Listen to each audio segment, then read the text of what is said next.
ನಮಸ್ಕಾರ ಸ್ನೇಹಿತರೆ, ದೇವೀಸ್ ಕೆಫೆ ಚಾನಲ್ಗೆ ಸ್ವಾಗತ ಸುಸ್ವಾಗತ. ಇವತ್ತು ನಾವು ಬದನೆಕಾಯಿ ಒಂದು ಮಸಾಲೆ ಸಾರು. ಸೊ ಇದಕ್ಕೆ ಏನೇನು ಬೇಕಂತ ಹೇಳ್ತೀನಿ. ಸಿಂಪಲ್, ತುಂಬಾ ಸಿಂಪಲ್ಲು.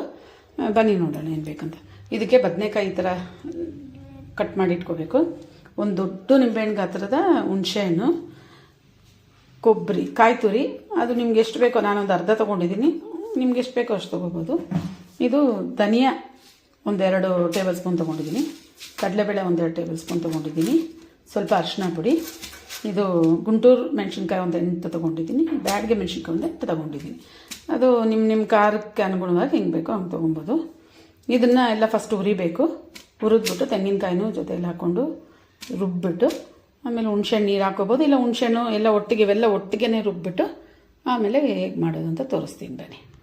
ಬಾಣಲಿ ಚೆನ್ನಾಗಿ ಬಿಸಿಯಾಗಿದೆ. ಮೊದಲಿಗೆ ಕಡಲೆಬೇಳೆ ಹಾಕೋಣ, ಯಾಕಂದರೆ ಅದು ಹುರಿಯೋಕ್ಕೆ ತುಂಬ ಸಮಯ ತಗೊಳುತ್ತೆ. ಸೊ ಕಡಲೆಬೇಳೆ ಹಾಕಿ ಚೆನ್ನಾಗಿ ಸ್ವಲ್ಪ ಕೆಂಪು ಬಣ್ಣ ಬರೋವರೆಗೂ ಹುರಿಯೋಣ.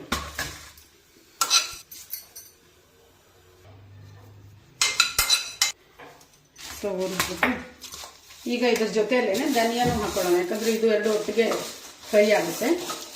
ಸೊ ಆವಾಗ ಕಡಲೆಬೇಳೆನೂ ಅದ್ರ ಜೊತೆಯಲ್ಲಿ ಇನ್ನೊಂದು ಸ್ವಲ್ಪ ಫ್ರೈ ಆಗುತ್ತೆ. ಸರಿ ಹೋಗುತ್ತೆ. ಇದನ್ನೆರಡನ್ನು ಸೇರಿಸಿ ಇಡೋಣ.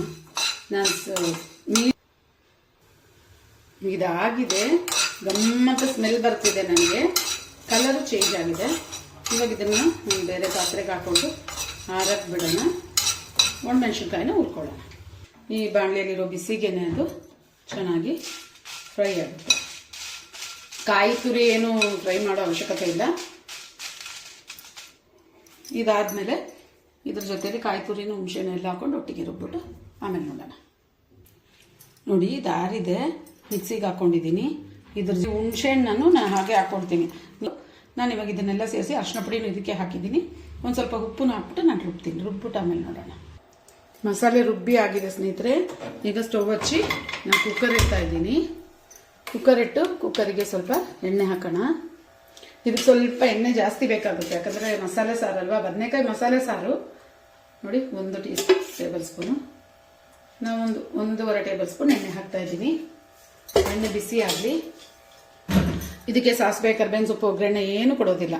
ಎಣ್ಣೆ ಬಿಸಿ ಆಗಿದ ತಕ್ಷಣ ಬದನೆಕಾಯಿ ಹಾಕಿ 1-2 ನಿಮಿಷ ಫ್ರೈ ಮಾಡಿ ಮಸಾಲೆ ಹಾಕಿ ನೀರು ನಮಗೆ ಕರೆಕ್ಟ್ ಎಷ್ಟು ಬೇಕೋ ಅಷ್ಟು ನೀರು ಹಾಕಿ 2 ವಿಸಿಲ್ ಕೂಗಿಸಿದ್ರೆ ಬದನೆಕಾಯಿ ಮಸಾಲೆ ಸಾರು ರೆಡಿ ಆಗುತ್ತೆ. ಈಗ ನಾವು ನೆನೆಸಿ ನೀರಲ್ಲಿ ಕಟ್ ಮಾಡಿ ಹಾಕಿರೋಂಥ ಬದನೆಕಾಯಿನ ಹಾಕಿ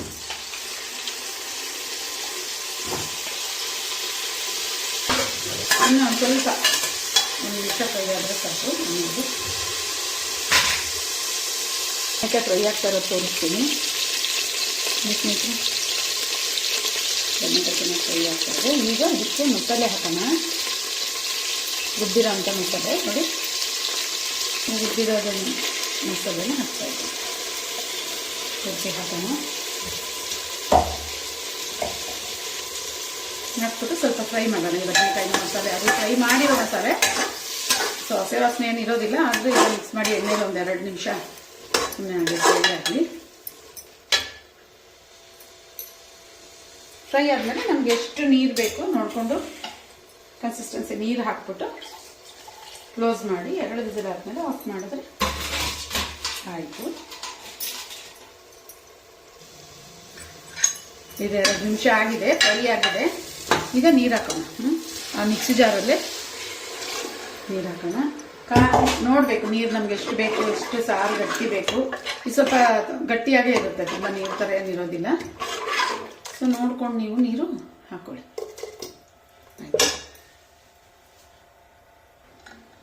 ಉಪ್ಪೆಲ್ಲ ನೋಡಿಕೊಂಡು, ಉಪ್ಪು ಎಲ್ಲ ಸರಿಯಾಗಿದೆ. ಈಗ ಇದನ್ನು ಹೈ ಫ್ಲೇಮಲ್ಲಿ ಇಟ್ಬಿಟ್ಟು 2 ವಿಸಿಲ್ ಬರಬೇಕು. 2 ವಿಸಿಲ್ ಬಂದಿದ ತಕ್ಷಣ ಆಫ್ ಮಾಡೋಣ.